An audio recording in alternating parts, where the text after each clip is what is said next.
ঘর, এটাই তো সাধুদের স্বভাব। তাই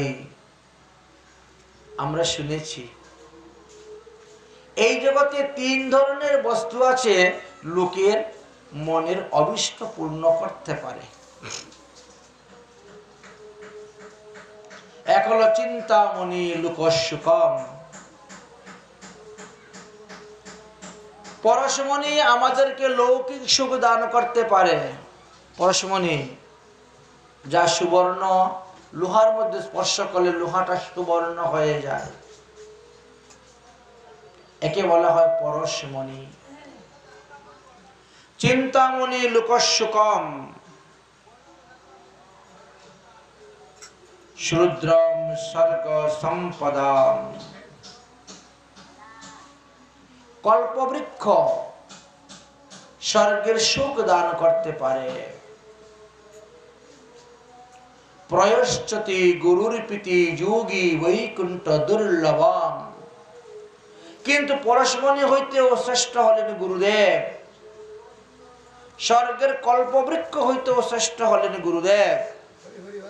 কারণ গুরুদেব যদি ইচ্ছা করেন, কারোর প্রতি প্রসন্ন হন, কাউকে কৃপা করেন, তাহলে যোগীগণ মুনিগণ ঋষিগণের দুর্লভ সেই নিত্য গোলক ধামে পাঠিয়ে দিতে পারবেন, যা হাজার হাজার বছর তপস্যা করে যারা যেই স্থান লাভ করতে পারে নাই। গুরু কৃপা হি কেবলম। গুরু কাকে বলে?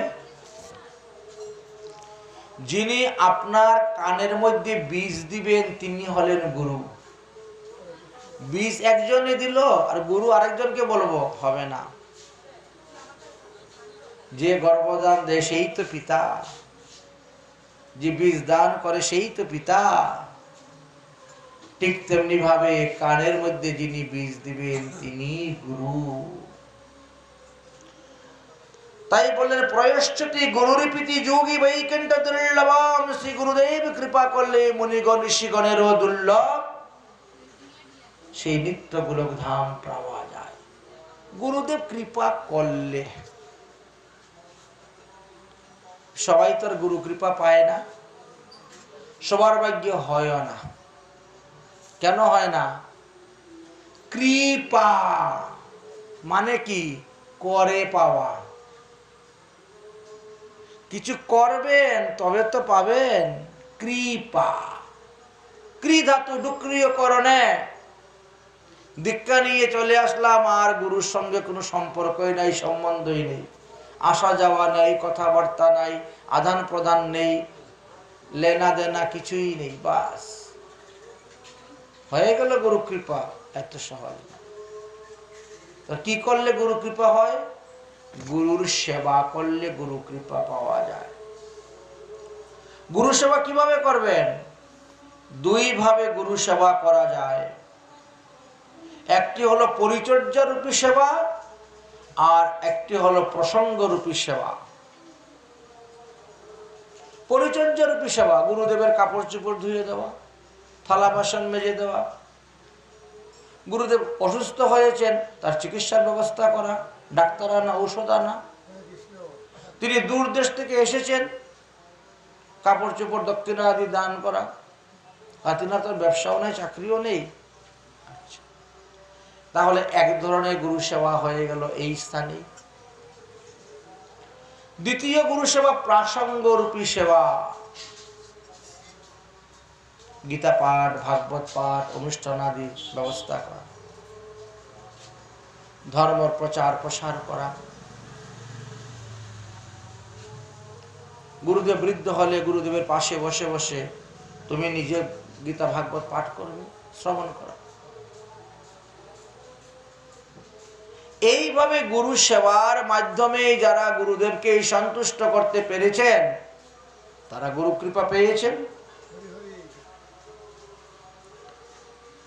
চিন্তা করেন, মাধবেন্দ্র পুরী যখন অসুস্থ হয়ে পড়েছিলেন, ঈশ্বরপুরী কিভাবে গুরু সেবা করেছেন?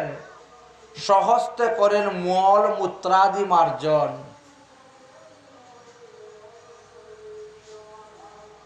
শ্রীপাদের সেবা ঈশ্বরপুরী কিভাবে করেছে? গুরুদেব এতই প্রসন্ন হয়ে গেলেন, গুরুদেবের কাছে দণ্ডবোধ প্রণাম করে চাইতে হয় নাই, বাবা আমাকে কৃপা করুন এইটা যেন হয়, চাইতে হয় নাই।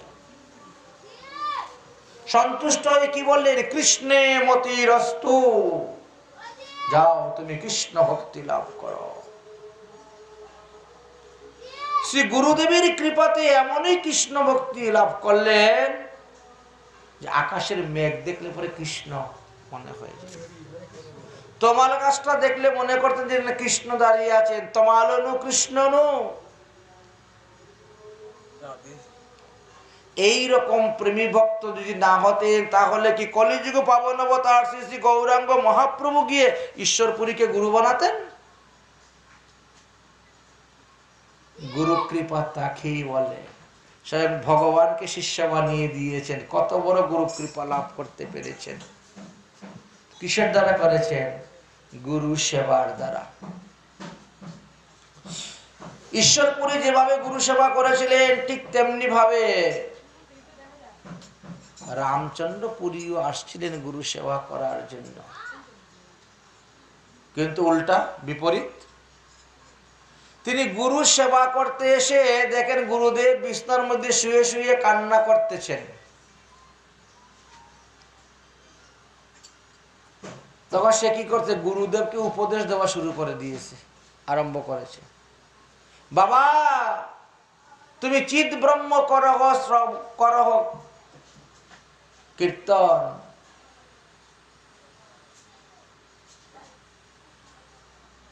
তুমি ব্রহ্ম, হ্যাঁ করহ স্মরণ, চিৎ ব্রহ্ম হইয়া কেন করহ কীর্তন। গুরুদেব তখন রেগে গেলেন, এই হতভাগা, এখান থেকে ভাগ, পালা এখান থেকে।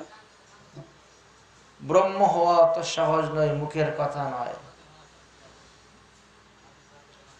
আমি মথুরা ধাম পাই নাই, বৃন্দাবন পাই নাই, শ্রীকৃষ্ণকে পাই নাই, এখন আমি মৃত্যুর অবস্থায় শয্যায় আছি, আর তুমি আসছো আমাকে ব্রহ্ম উপদেশ দিতে, আমি চিৎ ব্রহ্ম, ভাগ এখান থেকে। হলো না তার ভাগ্যে গুরু সেবা। আগে বুঝতে হবে গুরু সেবা করতে গিয়ে যে আমি কি সেবা করলে পরে গুরুদেব আমার উপরে সন্তুষ্ট হবেন, প্রসন্ন হবেন। অসন্তুষ্টের ভজন হয়ে গেলেন। তাই এই শ্লোকে বললেন, প্রয়শ্চতি গুরুর প্রীতি যোগী বৈকুণ্ঠ দুর্লভম। কৃষ্ণ রুষ্ট হইলেও গুরু রাখিবারে পারে। যে কাজ কৃষ্ণে করতে পারবেন না সেই কাজ গুরুদেব করে দিয়ে চলে যাচ্ছে, আবার যেটা গুরু করতে পারবেন না সেটা কৃষ্ণে করে দিয়ে চলে যাচ্ছে।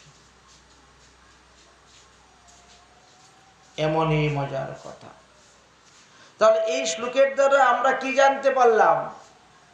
কোন সাধু মুনি ঋষি মহাত্মা যদি আমাদের গৃহে আসেন, আমরা আমাদের আত্মার কল্যাণের জন্য তাদেরকে জিজ্ঞেস করব, প্রশ্ন করব। কিন্তু বর্তমান জগতের মানুষ তো বেশি চালাক, এসে প্রণাম করে বলে, সাধু বাবা একটু আশীর্বাদ করেন, আমার ফ্যাক্টরিটা যেন ভালো চলে, ব্যবসাটা যেন ভালো চলে, আমার নাতিনের জন্য বিয়ে হয়, নাতি যেন মাধ্যমিক পাস করে, আমার ছেলেটার জন্য একটা চাকরি হয়, বাস আমার বৌমার ঘরে যেন একটা নাতি হয়। এই তো মানুষের চাওয়ার পাওয়া। আত্মকল্যাণ, আত্মসুখ চিন্তা নাই, বিষয় সুখ, ইন্দ্রিয় সুখ নিয়েই মানুষ মত্ত হয়ে আছে। আরে এইরকম ইন্দ্রিয় সুখ তো কত জন্ম ভোগ করে এসেছো তার তো ঠিক নেই। 84 লক্ষ যোনি ভ্রমণ করেছ, ইন্দ্রিয় সুখ সব জন্মই সমান। দেবরাজ ইন্দ্র ইন্দ্রাণীর সঙ্গে ভোগ করে যে আনন্দ পাচ্ছে, আর একটা শুয়োরও তো শুকরির সঙ্গে ভোগ করে সেই আনন্দই পাচ্ছে। তো ভোগ করতে তো কম করো নাই। দেবরাজ ইন্দ্র স্বর্ণ থালায় অন্ন খেয়ে যে আনন্দ পাচ্ছে, একটা শুয়োর সে ড্রেনের নোংরা খেয়ে সেই আনন্দই পাচ্ছে। ঘোরাঘুরি যাচ্ছে দেখেন না, মনের আনন্দে। আনন্দ তার কাছে এইটাও যেমন সমান, ওখানেও তার কাছে ওটা সমান। তো কত কত জুনিতে জন্মগ্রহণ হয়েছে, ইন্দ্রিয় সুখ বিষয় সুখ তো ভোগ করতে কম করো নাই। যে 84 লক্ষ বার জন্ম হয়, তো 84 লক্ষ মা আছে, 84 লক্ষ বাবা আছে। স্ত্রী যে কয় লক্ষ ছিল, ছেলে মেয়ে কয় লক্ষ আছে, তা তো ঠিক নেই। তাহলে সাধুদের কাছে আত্মকল্যাণ জিজ্ঞাসা করতে হয়। সুতমুনির কাছ থেকে আমরা এই শিক্ষা, দেখেন শৌনকাদ ঋষিগণের কাছে শিখলাম। তিনি বলেন, হে ঋষিগণ, জীবের কল্যাণের জন্য আপনারা আমাকে যে 5টি প্রশ্ন করেছেন, আমি সেই 5টি প্রশ্নের উত্তর আপনাদেরকে দিব। আর এই 5টি প্রশ্নের উত্তরেই বলতে গিয়ে আমাকে ভাগবত কথা আপনাদের নিকটে পরিবেশন করতে হবে। কারণ ভাগবত গ্রন্থের মধ্যে যেভাবে সুসিদ্ধান্ত রূপে সমস্ত সমাধান দেওয়া আছে, অন্য কোন গ্রন্থে এরকম সুসিদ্ধান্ত রূপে দেওয়া নাই। কাল বাল মুখগ্রাস তাস নির্ণাণ হেতবে শ্রীমদ্ ভাগবতী বার্তা কলৌকিরণে ভাষিত। আমার গুরুদেব সুখদেব গোস্বামী যখন দেখলেন এই কলিযুগের জীবগণ কালরূপী সর্পের মুখে পতিত হয়ে আছে, মহাভয় মহাবিপদগ্রস্ত, আসলে তো সত্যি। যদি কেউ সাপের মুখের মধ্যে বসে, তো ওই লোকটা কতক্ষণ বাঁচবে? যতক্ষণ পর্যন্ত সাপ তার মুখ বন্ধ না করে। সর্প মুখ বন্ধ করলে তো লোকটা মারা যাবে। অজগর সর্পের কথা শুনেছ না? অথবা অগাসুরের কথাই মনে করো। শ্রীকৃষ্ণ লীলাতে অগাসুরের কথা বর্ণনা আছে। অগাসুর এত বড় মুখ, মাটিতে আর আকাশে হাঁ করে বসে আছে। বিরাট বড় সুন্দর গুফা মনে করে শ্রীকৃষ্ণের 5000 সখাগণ ঢুকে গেল ওর ভিতরে। 5000 সখা, শ্রীকৃষ্ণ তাদের সঙ্গে ঢুকলেন, মুখ বন্ধ করে দিল। 5000 সখারাই মারা গেল। ভগবান ত্রিবিক্রম রূপ ধারণ করলেন, ব্রহ্মরন্ধ্র ফেটে গেল, অজাগর অগাসুর মারা গেল। সখাদেরকে সাপের মুখ থেকে বের করে এনে অমৃতময় দৃষ্টির দ্বারা এদেরকে পুনর্জীবিত করে দিলেন।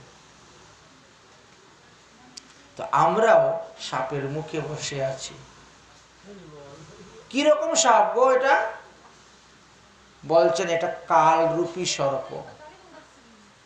কাল, অতীতকাল, বর্তমান কাল, ভবিষ্যৎ কাল।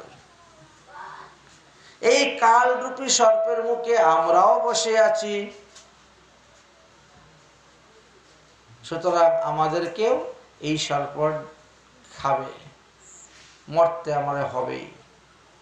জন্মস্য হি ধ্রুবমৃত। যারা জন্মগ্রহণ করছে মাতৃগর্ভে, সবাইকে মরতে হবে। আজ মরণ, 100 বছর পরে মরণ, মরতে হবে। কিন্তু মরতে মরতেও আপনি বেঁচে যেতে পারবেন যদি আপনি ভাগবত কথা শ্রবণ করেন। তাই শ্রীমদ্ ভাগবতী বার্তা কলৌকিরণে ভাষিতাম।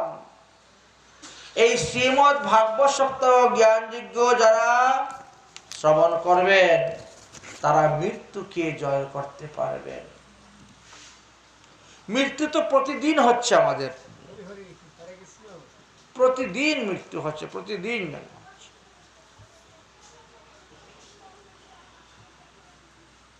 ভাগবত কথা শ্রবণ করলে মৃত্যুকে জয় করা যায়। কিন্তু ভাগবত কথা শ্রবণ কি সকলের ভাগ্যে হয়? হয় না, সবার ভাগ্যে হয় না।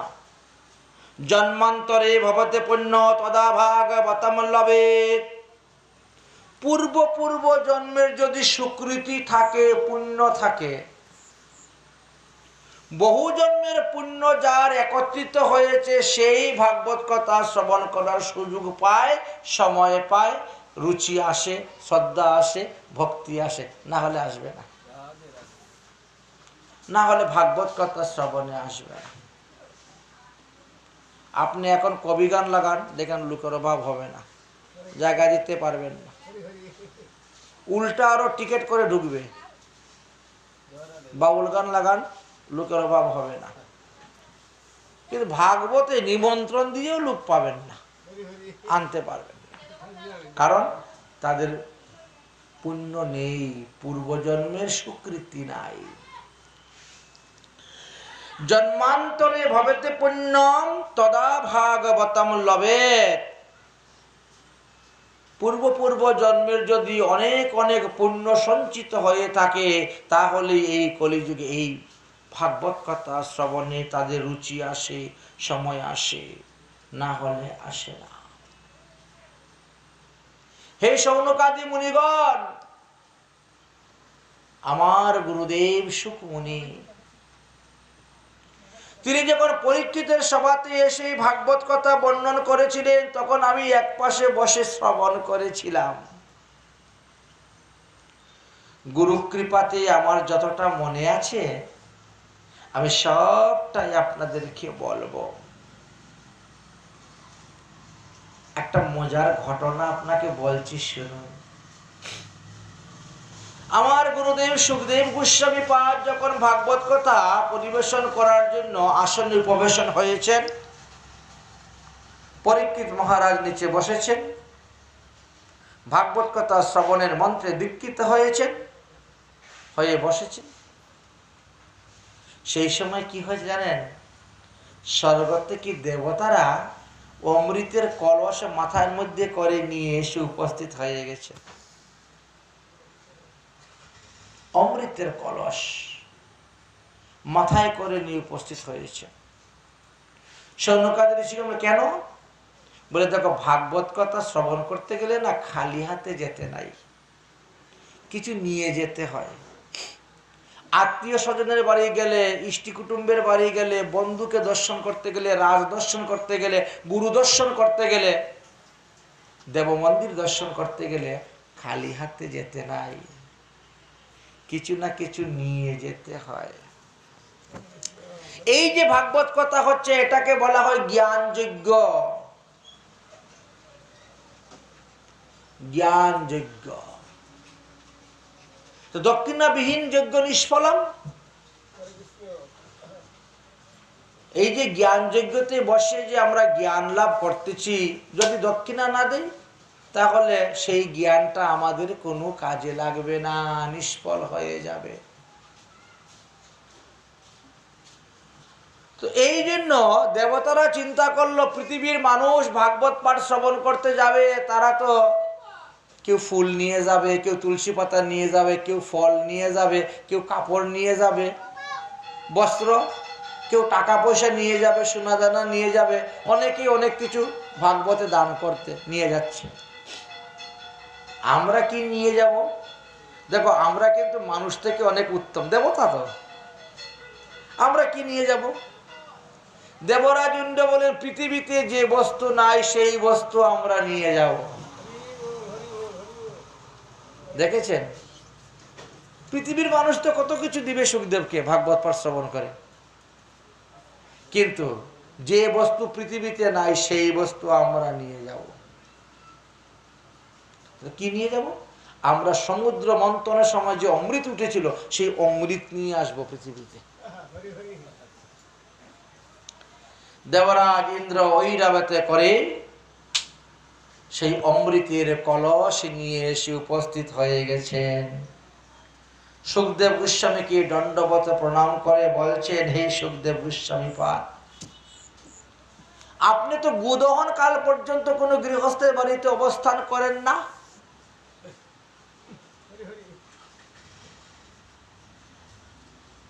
আপনি কেমন করে এত এত দেশ অতিক্রম করে পরীক্ষিত সভাতে এসে উপস্থিত হয়ে গেলেন? আপনি তো সর্বদা মৌন থাকেন, আপনি তো কারোর সঙ্গে কথা বলেন না। আপনার বাবা যখন আপনার পিছনে পিছনে গেল, আপনি কথা বললেন না, কথা বললো বৃক্ষরা। তো আপনি মৌন থেকে কেমন করে ভাগবত কথা শ্রবণ করাবেন সুখদেব এ পরীক্ষিতকে?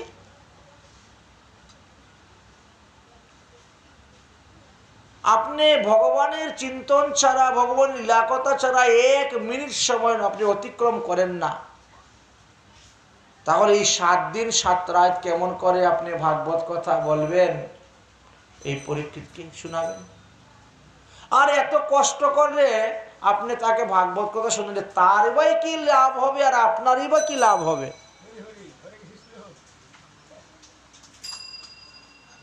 সুখদেব বলছেন, হে পরীক্ষিত, হে দেবগণ, এই ভাগবত কথা শ্রবণ করার পর পরীক্ষিত মহারাজ অমর হয়ে যাবে। ওরে বাবা, একজন লোককে অমর করার জন্য 7 দিন 7 রাত আপনি এত কষ্ট করবেন? কি প্রয়োজন আপনার এত কষ্ট করার? শুনুন শুনুন, এই দেখেন আমরা অমৃতের কলস নিয়ে এসেছি। এই অমৃতের কলস নিয়ে পরীক্ষিতকে পান করাই দেন, আর ভাগবত রূপী কথা অমৃতটা আমাদেরকে দিয়ে দেন, ওটা নিয়ে আমরা স্বর্গে চলে যাই। কারণ ভাগবত কথা তো স্বর্গে নাই। ভাগবত কথা অমৃত স্বর্গ আদি অন্যান্য লোকেতে নাই। আমরা যে কত সৌভাগ্যবান সেটা বলা বাহুল্য।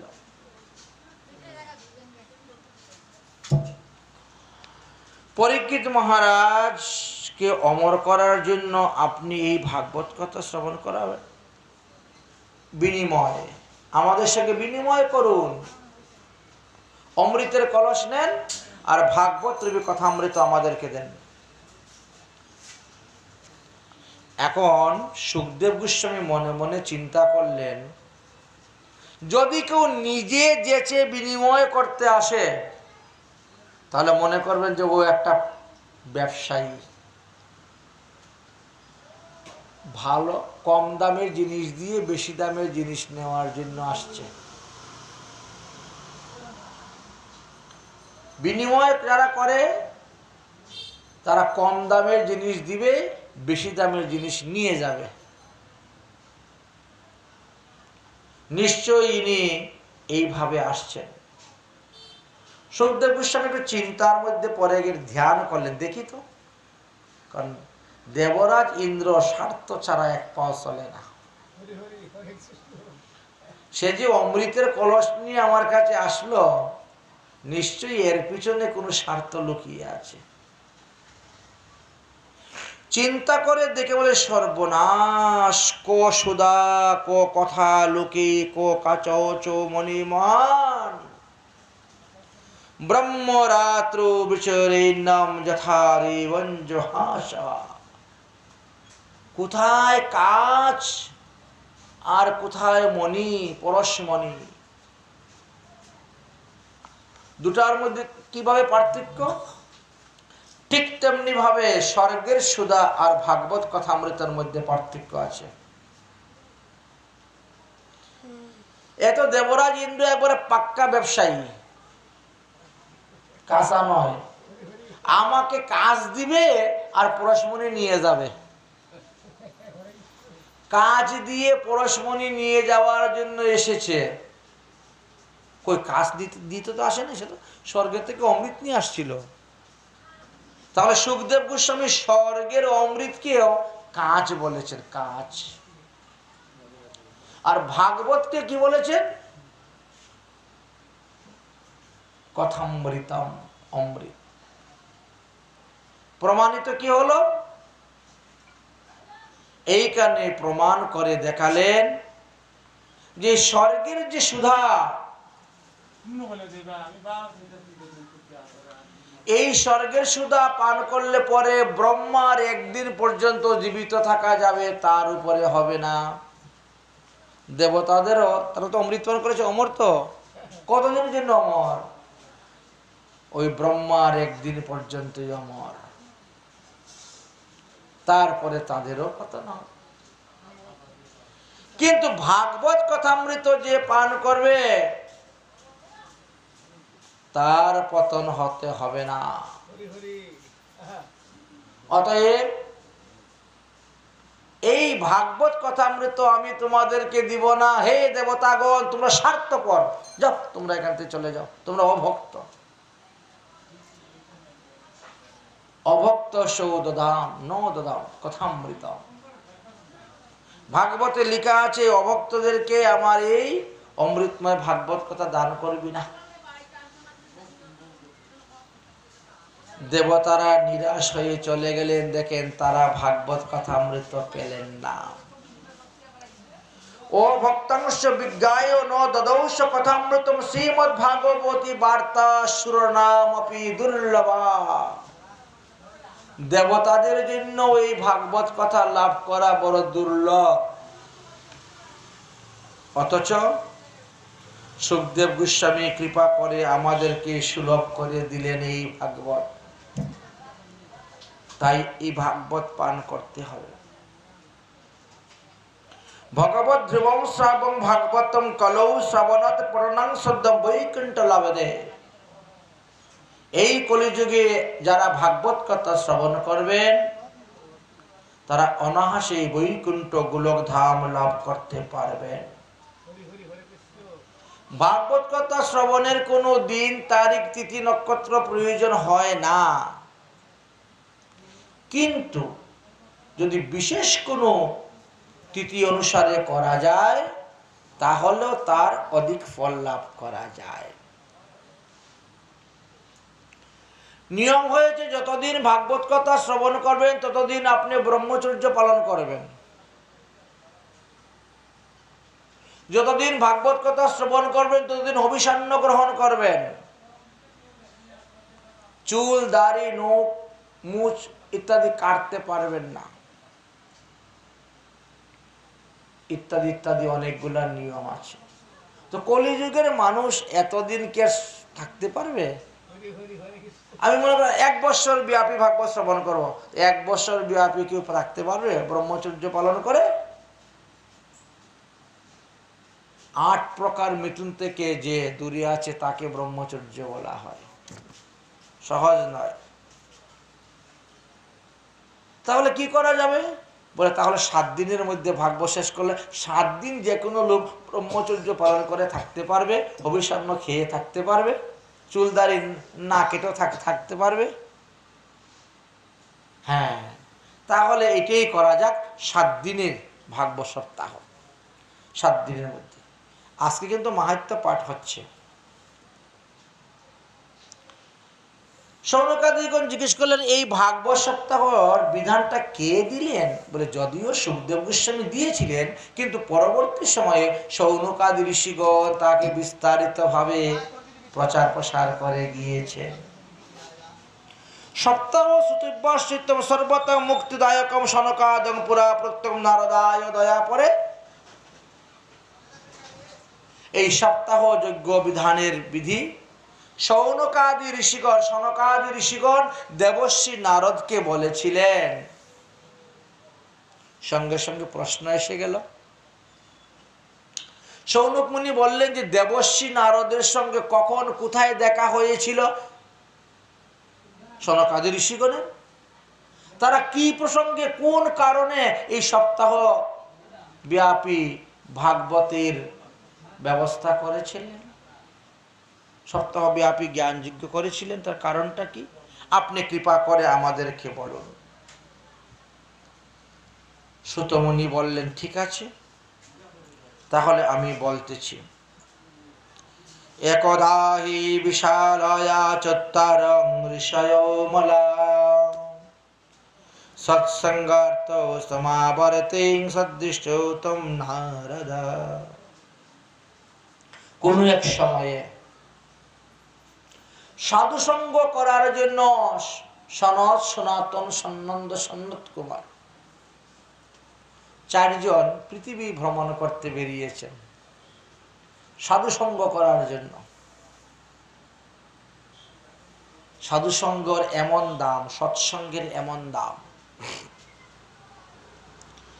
পৃথিবী ভ্রমণ করতে করতে করতে করতে তারা বদরিকা আশ্রমে গিয়ে উপস্থিত হয়েছেন। হঠাৎ করে দেখেন দেবর্ষি নারদ মাথা নত করে খুব চিন্তিত ভাবে অদূপ বদনে দৌড়ে যাচ্ছেন, হেঁটে যাচ্ছেন, খুব দ্রুত বেগে হেঁটে যাচ্ছেন। তরিতা গমনম কুত্র কুতুস্য আগমনম তব। আরে ও ভাই দেবর্ষি নারদ, আরে ওদিকে কোথায় যাচ্ছ, ওদিকে কোথায় যাচ্ছ, এদিকে আসো, এদিকে আসো। দেখলেন যে সর্বনাশ, আমার বড় ভাইয়েরা ডাকতেছেন।